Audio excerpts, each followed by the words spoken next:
১,৫০০ বছর আগে উম্মতের সংখ্যা, সাহাবায়ে কেরামের সংখ্যা যেমন কমে নাই, ১৭টা বছর ধরে নির্যাতন করার পরে ইসলামী আন্দোলনের কর্মীদেরকে দবিয়ে রাখা যায় নাই। নবীজির জামানায় যেমন চেষ্টা করেছে, এই জামানায় নব্য জাহেলিয়াত ক্ষমতার মস্তদে যারা আরোহণ করেছে, ধরাকে সরাজ্ঞান করেছে, তারাও নির্যাতন কম করে নাই।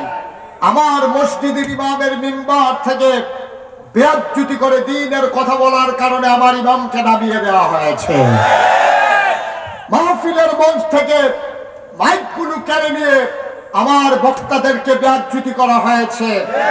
আমি বলেছি যে দিন গেছে, একেবারেই গেছে। আবার যদি বাধা আসে, বাধা আসবে তো লড়াই হবে।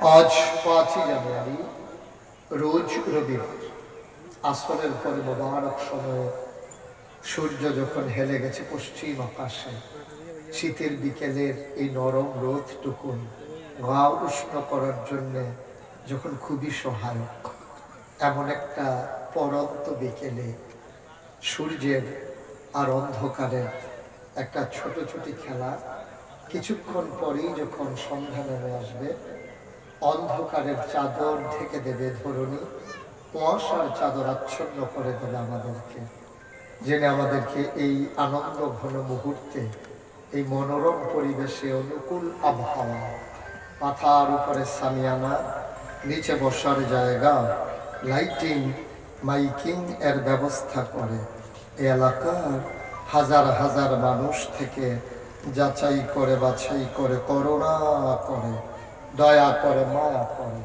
সকল প্রকারের ঝামেলা থেকে মুক্ত রেখে, অসুস্থতা থেকে সুস্থ রেখে, যিনি আমাদেরকে আসার বসার, কিছু কথা শোনার সুযোগ করে দিলেন। হৃদয়ের আবেগ, উচ্ছ্বাস, ভালোবাসা, আকুতি কাকুতি বিনতি জমা করে মাবুদের শিখানো কালেমা দিয়ে চিৎকার করে সবাই পড়ি আলহামদুলিল্লাহ।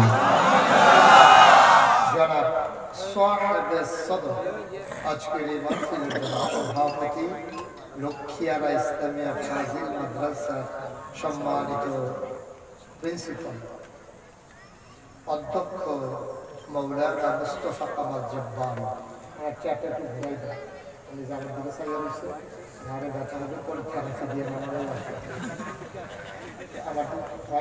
আমার দিকে যেন ঢুকতেছে,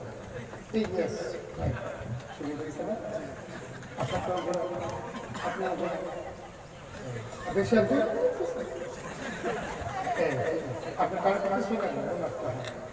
আবার তো সুন্দর দেখতে পাচ্ছি। আমিন বলেন জুড়ে, আর জন্যায় উনি তো কইছি, আওয়াজটা কই উঠতে হবে, সবাই বলেন আমিন। বন্ধুগণ, আসরের পরে মাগরিবের পূর্বে একটা সীমাবদ্ধ সময়, আমাদের সামনে একটা রেস্ট্রিকশন আছে, আমাদের সামনে একটা বার্ডেন আছে যে মাগরিবের নামাজ আমরা যথাসময়ে পড়ব। এই জন্য ভূমিকাতে একটা কথাও না বলে সরাসরি কোরআনের আলোচনায় যেতে চাই। আমার তাওফিকি আল্লাহ যেন কবুল করে, সবাই পড়ে। আমি এই এলাকায়, যদিও কুমিল্লাতে আমার বাড়ি, যদিও সাংগঠনিক বিভিন্ন কারণে আমি ফেনীর সাথে জড়িত, কিন্তু ফেনীতে আমার মাহফিল করা হয়েছে একেবারেই কম। এটা আমার মানে কি বলবো, একটা সীমাবদ্ধতা। তারপরে আসা হয়ে গেল, কথা হয়ে গেল। যদিও আপনাদের সাথে আমার প্রথম পরিচয় আসা হয়েছে, আপনাদের আতিথেয়তা, আপনাদের বরণ করে নেওয়া, হৃদয়ের উষ্ণতা, গভীরতম উপদেশের ভালোবাসা আমাকে অভিভূত করেছে, আমাকে মুগ্ধ করেছে। আমি প্লিজড এজন্য যে আপনারা আমাকে যেমন করে বরণ করে নিয়েছেন। আমার মনে হয়েছে আপনাদের সাথে আমার জনম জনমের পরিচয়। আল্লাহ যেন এই পরিচয়টুকু কিয়ামতের ময়দানে নাজাতের উসিলা বানিয়ে দেন, সবাই পড়ি আমিন। আপনারা যারা এখানে আছেন সবাই ওয়াজ শুনতে আসছেন না? যারা মোবাইল ধরে রাখছেন এটা বন্ধ করবেন, খাইয়া বলছেন তো আপনারা এগুলো শুনবেন।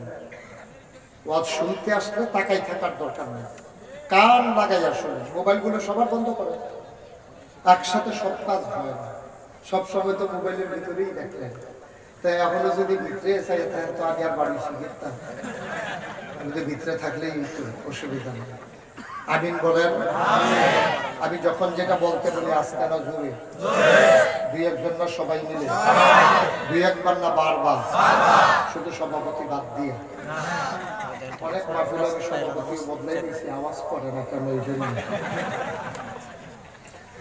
আমিন কর।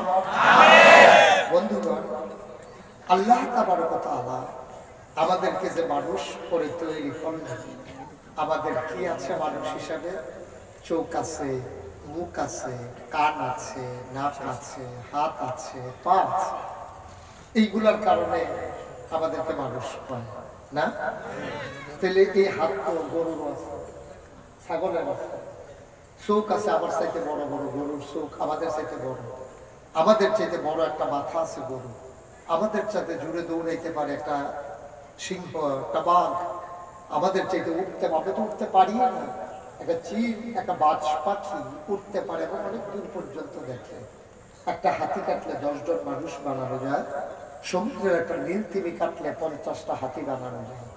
তাহলে বোঝা গেল চোখ দিয়া, নাক দিয়া, মুখ দিয়া, কান দিয়া, হাত দিয়া, পা দিয়া শরীর বড়, এই জন্য মানুষ না। তাইলে মানুষ কেন? মানুষ হচ্ছে মনুষ্যত্ব আছে বলে আমরা মানুষ, ঠিক কিনা বলে?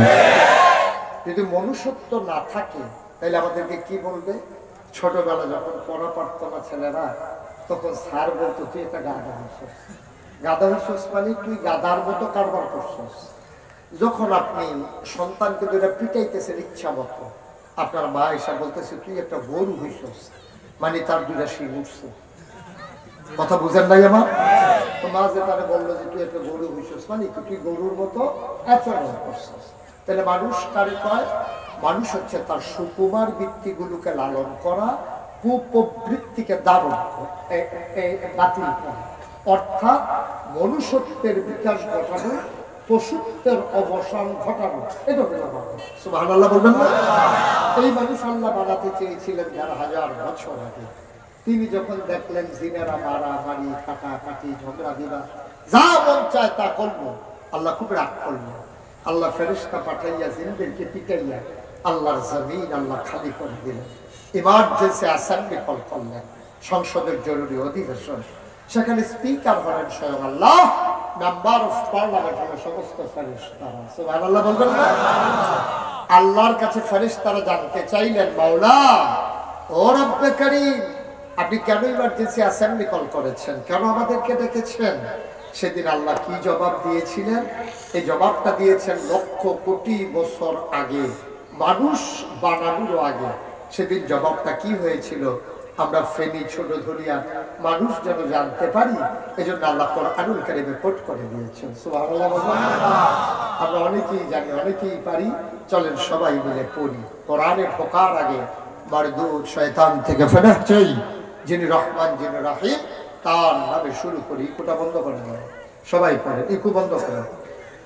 আউযু বিল্লাহি মিনাশ শাইতানির রাজীম। বিসমিল্লাহির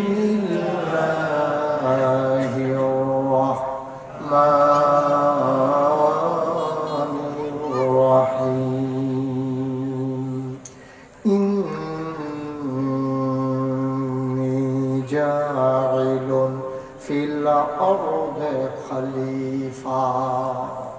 আল্লাহ ডেকে বললেন, ও ফেরেশতারা, আমি একটা কওম, আমি একটা সম্প্রদায়, আমি একদল মানুষ বানাতে চাই, যাদের পরিচয় হলো তারা আমার খলিফা। ফেরেশতারা বলল, বানাবেন না।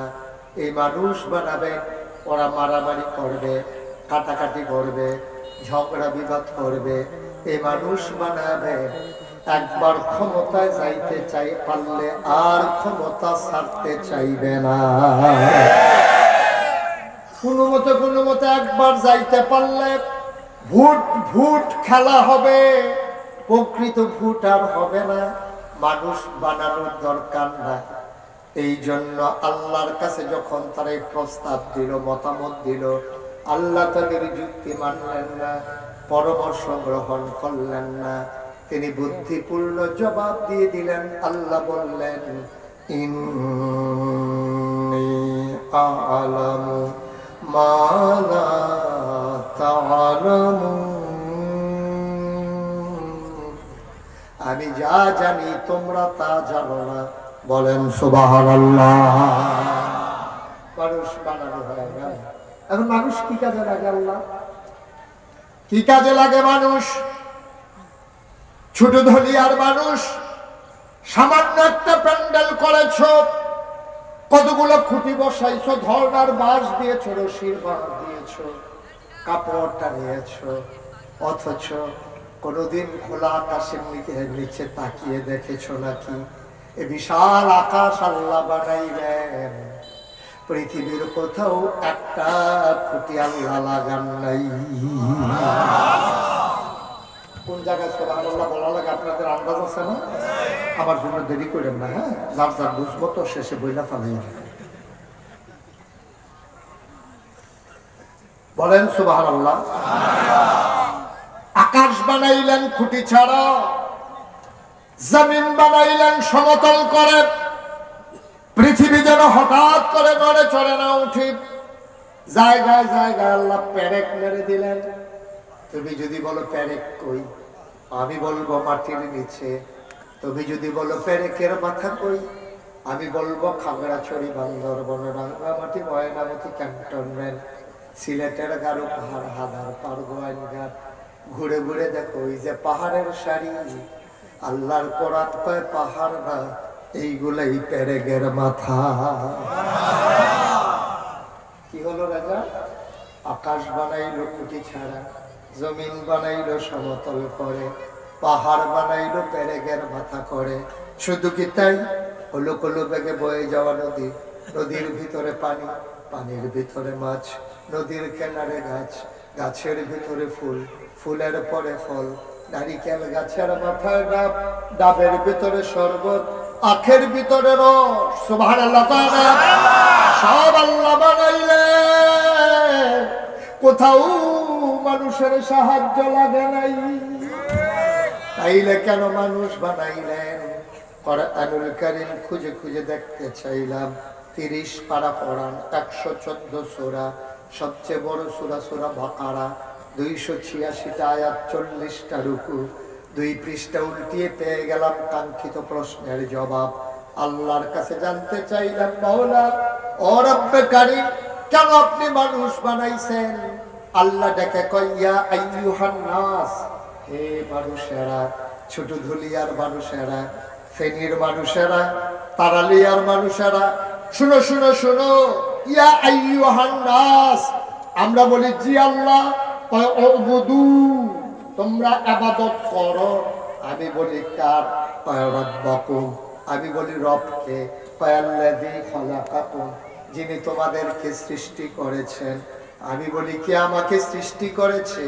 আমার আব্বা, আমার আম্মা যদি বিবাহ বন্ধনে আবদ্ধ না হতেন, মধুর বাসরে যদি দেওয়া না হতো, বাবার পিঠ থেকে, মায়ের বুক থেকে 2 ফোঁটা পানি সবেগে নির্গত হয়ে মায়ের ইন্টেনসিভ পায়া, মায়ের সুরক্ষিত দুর্গ, মায়ের রেহেমের ভিতরে 2 ফোঁটা পানি একসাথে হয়ে গেল। মেডিকেল সায়েন্স বলে পিতার পানির ভিতরে থেকে শুক্রাণু, মায়ের পানির ভিতরে থেকে ডিম্বাণু, শুক্রাণু ডিম্বাণুর মিলনে জীবনের পয়দা হয়। আমি বলি কে আমারে বানাইলো? আমার আব্বা আম্মার যদি বিয়ে না হইতো, তাহলে আমি কি দুনিয়ায় আসতাম নাকি? আল্লাহ কয়, মাশাআল্লাহ, ভালোই দেখছি, বুঝে ফেলছো। তোমার আব্বা তোমার আম্মা তোমার দুনিয়াতে আনছে।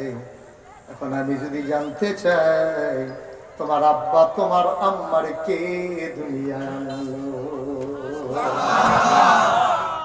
তোমার তোমার আব্বা আম্মাই না থাকে, তোমার আব্বা আম্মারে আনলো কে? কে আনলো? নানা নানি, দাদা দাদি? কে আনলো তোমার 14 গোষ্ঠী? কে আনলো আদি পিতা আদম, আদি মাতা হাওয়া? কে বানাইলো ইব্রাহিম জাতির পিতা করে? কে দিল তোমারে নবী?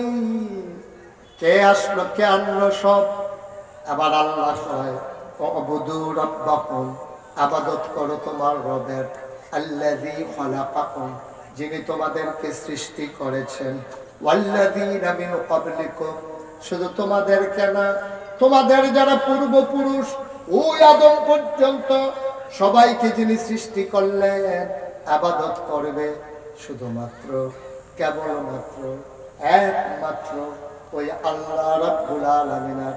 এই জন্যই তোমাদেরকে মানুষ বানাইলাম। বলেন সুবহানাল্লাহ। কোরআনুল কারীম আরো সুন্দর করে স্পষ্ট করে আরো মজা করে আল্লাহ বলে দিলেন, ওয়ামা খালাকাতুল জিন্না ওয়াল ইনসা ইল্লা লিয়াবুদুন। মানুষ বানানোর কোনো দরকার ছিল না, জিন বানানোর কোনো দরকার ছিল না।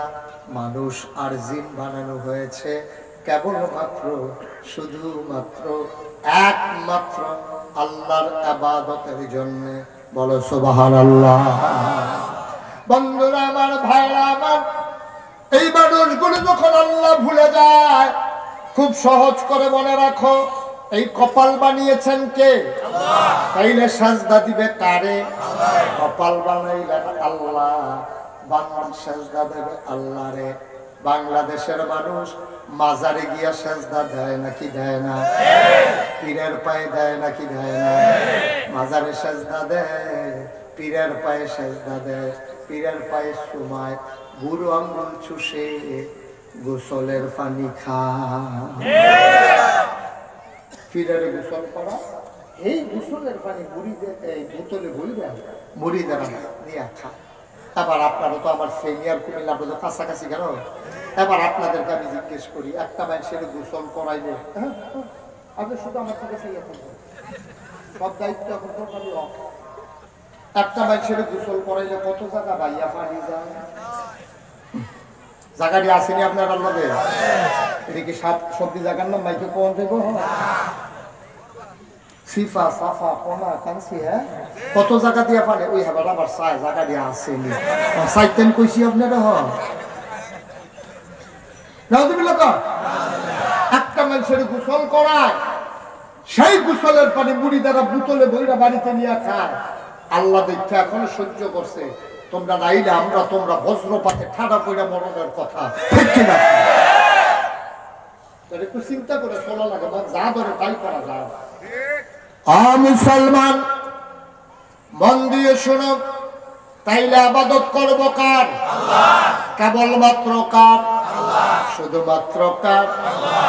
একমাত্র কার? আল্লাহ। আল্লাহর নবীরা আল্লাহ এর আগে ঠিক করে নিছে, কয়কুল, হে রাসূল আপনি বলুন, ইন্না সালাতি ওয়া নুসুকি ওয়া মাহইয়ায়া ওয়া মামাতি লিল্লাহি রাব্বিল আলামিন। নবী গো, আপনি যে নবী, তারপর আপনি আকীদা ঠিক করেন, আকীদাকে আপনি একেবারে পারফেক্ট করে নেন, আপনি সিদ্ধান্ত নিয়ে নেন, আপনি ওভার কনফিডেন্স নিয়ে, আপনি ডিটারমাইন্ড হইয়া, অটল পাহাড়ের মতো দাঁড়াইয়া আপনি ঘোষণা দিয়ে দেন, আমার নামাজ, আমার কুরবানি, আমার জীবন, আমার মরণ লিল্লাহি রাব্বিল আলামিন, শুধুমাত্র, কেবলমাত্র, একমাত্র আল্লাহর জন্য, ঠিক কিনা বলেন? এই ওয়াদা আল্লাহ নবী থেকে নিলেন। নবীর উম্মত যারা আমরা এটার ভিতরে ইনক্লুড হয়ে গিয়েছি, আমরা এটার ভিতরে ঢুকে গিয়েছি। নবীরে আল্লাহ ছাড়েন নাই, তোমারে আমারে ছাড়ার প্রশ্নই উঠে নাই। এই জন্য ইবাদত করব আমরা আল্লাহর। সুবহানাল্লাহ কয় না? মুসলমান, ইবাদত করবা আল্লাহর, আর আল্লাহকে কখনো অংশ দেওয়া যাবে না। আল্লাহর সাথে কাউকে অংশ দেওয়া যাবে না। ১,৫০০ বছর আগে তাই হয়েছিল। ১,৫০০ বছর আগে নবীজিকে তারা প্রস্তাব দিছিল যে মসজিদ, মাদ্রাসা, নামাজ, রোজা, ইবাদত বন্দেগী যে আপনারা, হ্যাঁ, আর মেম্বার, মেম্বারি, চেয়ারম্যানই, রাষ্ট্র পরিচালনা, এটা আমাদেরকে দিয়া দেয়। তাইলে তার কোনো ঝামেলা নাই। আপনি মসজিদ নিয়ে আসেন, মাদ্রাসা নিয়ে আসেন, ফিরালি আছে, মুড়ি দিতে আছে, হাদিয়া খাইতে আছেন, এই করেন, যা মনে চায় তা করেন। কিন্তু এইসব ওই মেম্বার, চেয়ারম্যান, মন্ত্রী, এমপি, রাষ্ট্র পরিচালনা, এইসব ব্যাপারে নাক গলার দরকার নেই। নবী কি রাজি হয়েছে? কথা বলে রাজি হয়েছে? নবীজির কাছে সবাই মিলে যখন টিটকারি মারলো, পস্কারা করলো, পাথর মারলো, রাস্তায় কাটা বিছাইলো, আমার নবীরে নানান ভাবে থামিয়ে দিতে চাইলো, দমিয়ে দিতে চাইলো। নবী দমবার পাত্র নয়। নবীজি কোনোভাবেই যখন আর চুপ মেরে গেলেন না, নবী কোনোভাবেই যখন থামলেন না, আল্লাহর নবী টিটকারি মস্কারার পরেও দিনের দাওয়াত দেয়। আবার কাফেরেরা নির্মম অত্যাচার শুরু করে দিল। প্রথমে মৌখিক টিটকারি, আবার শারীরিক আঘাত। নবীর গলার ভিতরে চাদর দিয়ে পেঁচ দিল মেরে ফেলার জন্যে। সাজদায় গেলেন নবী, উটের নাড়ি বুড়ি চাপিয়ে দেওয়া হলো। 3.5 বছর জেলখানায় ঢুকিয়ে রাখা হলো। থামিয়ে দিতে চাওয়া হইল নবীকে। আল্লাহ নবী থেমে দেওয়ার জিনিস না। এখন মুসলমানের সংখ্যা দিন দিন কমতেছে না বাড়তেছে? কাফেরের গায়ে আগুন দিন দিয়েছে না লাগ দিয়েছে? আরে এটা কি? উপর দিয়ে সব ফাঁসি দিয়ালে না, গুম করলাম, নিজের বাড়িতে ঘুমাইতে দিলাম না। এত নির্যাতন, এত নিপীড়ন, গুম, হত্যা, নির্যাতন, মামলা, হামলা, জাল, জুলুম, এত কিছু করার পরও সংখ্যা শুধু বাড়তেই আছে। এটা হলো মূল পেরেশানি, ঠিক কিনা? কম তো করে না, কম তো করে না। কি না করছে বলেন, কি না করছে? এখন বলেন দেখি, 1500 বছর আগে উম্মতের সংখ্যা, সাহাবায়ে কেরামের সংখ্যা যেমন কমে নাই, 17টা বছর ধরে নির্যাতন করার পরে ইসলামী আন্দোলনের কর্মীদেরকে দবিয়ে রাখা যায় নাই। এগিয়ে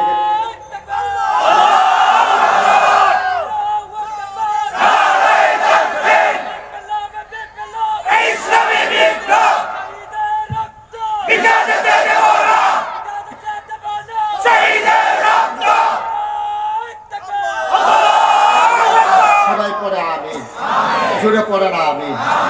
চেষ্টা কি কম হয়েছে? কথা কম, চেষ্টা কম হয়েছে? চেষ্টা কম করে নাই, কিন্তু দমিয়ে রাখা 1500 বছরের আগে দেখেন কি মিল।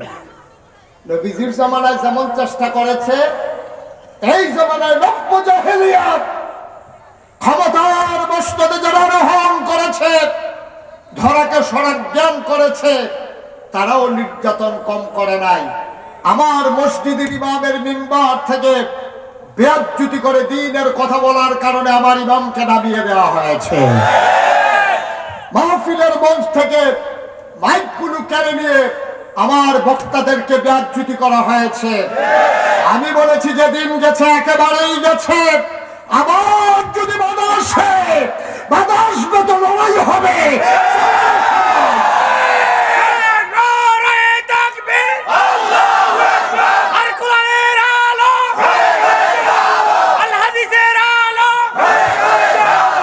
কোনোভাবেই মেনে নেওয়ার কোনো সুযোগ নাই, ঠিক কিনা? মুসলমান মন দিয়ে শোনো রে ভাই, আল্লাহ রাব্বুল আলামিন নবীকে পাঠালেন। আল্লাহ ঘোষণা দিয়ে দিলেন, এই নবী যেমন তেমন নবী মনে করবা না। ওয়ামা আরসালনাকা ইল্লা রাহমাতাল লিল আলামিন। সুবহানাল্লাহ বলবেন না? মজার একটা আয়াত। আমি যখন এই আয়াতটা পড়ি আবার চোখ ভেসে ভেসে ভিজে যায় চোখের পানিতে। এত মজা আমি কোনো আয়াতের ভিতরে পাই নাই। মনে হয়েছিল আয়াতটার ভিতরে শুধু মধু আর মধু।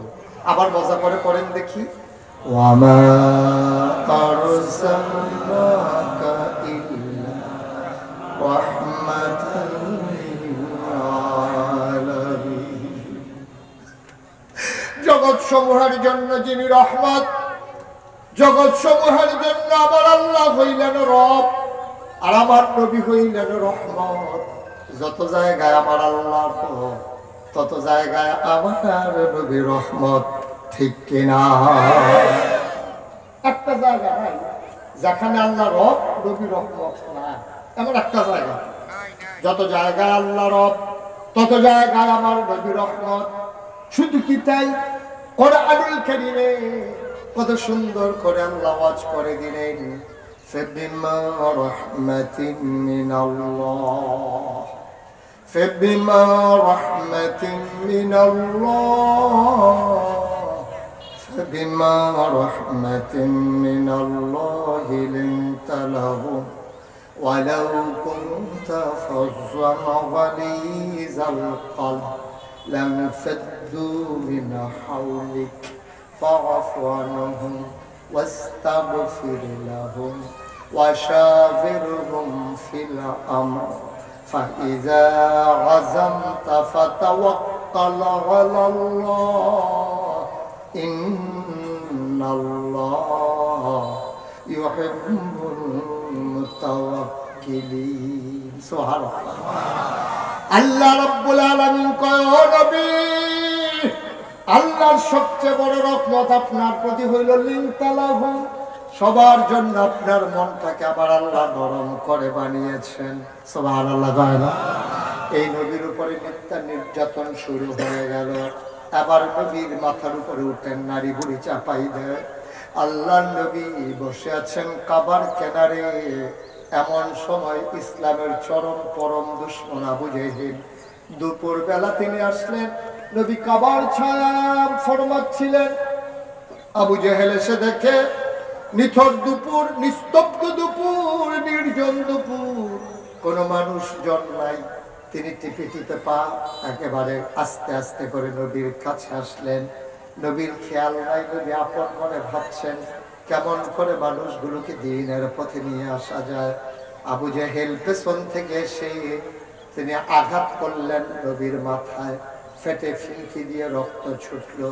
দূর থেকে একটা বৃদ্ধা মহিলা দেখে ফেলছে। বৃদ্ধা মহিলাটা নবীরে কলজা দিয়া মায়া করত। মহিলাটা কেঁদে ফেলেছে। এই চাঁদমুখ মানুষটারে কেমনে আজাদ করলো, রক্ত বহাই দিল। মহিলাটা কাঁদতেছে আর অপেক্ষায় আছে, আল্লাহর কাছে সাহায্য চায়। আল্লাহ, এটা আমি তো বুড়া বেটি, বুড়া মহিলা, আমি তো কিচ্ছু করতে পারবো না। প্রতিশোধ নেওয়ার কি কোনো ব্যবস্থা নাই? আল্লাহর কুদরত, আল্লাহরে ডাকলে আল্লাহ দেয় নাকি দেয় না? আল্লাহ কয় উদউনি আস্তাজিব লাকুম, ও বান্দা তুই আমারে ডাক দে, আমি তোর ডাক কবুল করে নেব। তুই দোয়া কর, আমি তোর দোয়াকে পাওয়ায় পূর্ণতা দিয়ে দেব। মহিলা কাঁদতেছেন। এমন সময় ঘোড়ার পায়ের খটখট আওয়াজ শুনলেন। তাকাইয়া দেখে মক্কার আরেক বীর পুরুষ, নবীর চাচা আমির হামজা, পিঠের ভিতরে তীরধনুক, কোমরের খাপে তরবারি, হাতের ভিতরে বর্ষা। এমন সময় আসতেছেন, পিঠের ভিতরে ওই ঘোড়ার পিঠে একটা হরিণ তিনি শিকার করে নিয়ে এসেছেন। মহিলা রাস্তায় দাঁড়িয়ে গেলেন, লাগাম টানলেন। আমির হামজা, ঘোড়া দাঁড়িয়ে গেল। আমির হামজা বিরক্তি বড় কণ্ঠে জানতে চাইলেন, এই বুড়া বুড়ি কেন দাঁড়িয়েছ এখানে? কয় দাঁড়িয়েছি জিজ্ঞেস করার জন্য তোমাদের গায়ে রক্ত আছে নাকি? আমাদের গায়ে রক্ত নাই। কার গায়ে রক্ত আছে? এই বুড়ি তুমি কার সামনে কথা বলো? মক্কার অন্যতম বীর পুরুষ আমির হামজা, যার সামনে কেউ দাঁড়ানোর সাহস পায় না। তুমি বলো গায়ে রক্ত আছে নাকি? মহিলার কথায় আমির হামজার রক্তে আগুন লেগেছে, ঠিক কিনা? তিনি বুঝলেন সাংঘাতিক একটা সমস্যা হয়ে গেছে। ঘোড়ার পিঠ থেকে নামলেন, জিজ্ঞেস করলেন সমস্যা কি? কয় মোহাম্মদ কি তোমার ভাতিজা না? কয় অবশ্যই ভাতিজা। কয় তার রক্ত তোমার রক্ত কি এক না? কয় অবশ্যই এক রক্ত, ভাই নাই, আমার আদরের ভাতিজা। কয় মুখে মুখে আদর দেখাও, আর তোমার মোহাম্মদরে রক্তাক্ত করে কাবার কিনারে ফেলে রেখেছে। এই ব্যাপারে তোমাদের কোনো পেরেশানি নাই, কিসের রক্ত তোমরা? এবার আমির হামজা কয় মোহাম্মদ এখন কই? কয় চলে গেছে বাড়িতে। কয় কে এই কাজ করেছে তুমি দেখেছ নাকি? কয় আবু জাহেল এই কাজ করছে। কয় আবু জাহেল কই? কয় এখনো আছে কাবার কিনারে। আমির হামজা কাবার কিনারে গেলেন। আবু জাহেল ডাক দেয়া কয়, আমির হামজা ঘটনা ঘটাই দিছি। আমাদের ধর্মের যে দুশ্মন, আমাদের দেবদেবীর যে দুশ্মন, তোমার ভাতিজা মোহাম্মদের মাথা ফাটাই দিছি। কয় কেমনে ফাটাইছো? কয় যে হাত দিয়া। কয় কিভাবে ফাটাইছো? কয় বুদ্ধি খাটাইয়া। এই কথা যখন বলেছে, আমির হামজা ধনুকটা টান দিয়া নামাইয়া এমন জোরে মাথায় একটা আঘাত করেছে, ফিনকি দিয়ে রক্ত ছুটেছে। ডাক দিয়া বলে, আবু জাহাল সাবধান, কোনদিন মুহাম্মদের দিকে চোখ তুলে তাকাবা, তাইলে চোখ থাকবে না। বলেন সুবহানাল্লাহ। আমির হামজা চলে গেলেন বাড়িতে, গিয়ে দেখে আল্লাহ নবী বসে বসে কাঁদতেছেন। আমির হামজা ডাক দেয়া কয়, ভাতিজারে চোখের পানি মুছে ফেল, প্রতিশোধ দেওয়া হয়ে গেছে। আবু জেহেলের মাথা ফাটাই দিছি। ওই যে ফাতিমা রাহমাতিন মিনাল্লাহ, নবীর মনটা তো নরম। নবীজি ডাক দেয়া কয়, কার মাথা রইল, কার মাথা ফাটলো, এটার জন্য আমি নবী হই নাই। সুবহানাল্লাহ। আমি কারো মাথা ফাটাইতে দুনিয়াতে আসি নাই, আপনি কার মাথা ফাটাইছেন এটা শোনার জন্য ন্যূনতম গুণ আমার আগ্রহ নাই। কার গেল, কার রইল, এটা আমার চিন্তার দরকার নাই। আমির হামজার চিন্তার জগৎ আলোড়ন সৃষ্টি হয়ে গেল। স্বাভাবিকভাবে মানুষ প্রতিশোধ পরায়ণ হয়, আবার ভাতিজা কি ভাতিজা, তার তো প্রতিশোধের কোন স্পৃহা দেখি নাই। আমি মাথা ফাটাই দিলাম, কার মাথা তাও জানতে চাইল না। আবার আমির হামজা ডাক দেয়া কয়, ভাতিজা যে তোমার মাথা ফাটাইছে, আমি ওই আবু জেহেলের মাথা ফাটাইছি। আমির হামজাই কথা বলার পরে নবীজি মুচকি হেসে কয়, চাচা আমি মোটেও খুশি হই নাই, আপনি আবু জেহেলের মাথা ফাটাইছেন, এটা দিয়ে আমারে খুশি করতে পারবেন না। তাইলে তুমি খুশি হবা কিসে? আবার আল্লাহর নবী মুচকি হেসে কয়, আমি যে জন্য দুনিয়াতে এসেছিলাম এটা যদি আপনি গ্রহণ করে নেন, তাইলে আপনার ভাতিজা খুশি হয়ে যাবে। কয় কি করা লাগবে বলো? কই যদি কলমা পড়ে নেন তাইলে আমি খুশি হব। আমির হামজা হাতটা বাড়াই দিলেন, ও মুহাম্মদ আমার হাতটাতে ধরো দেখি, আর সমাজের কে কি বললো শুনবো না।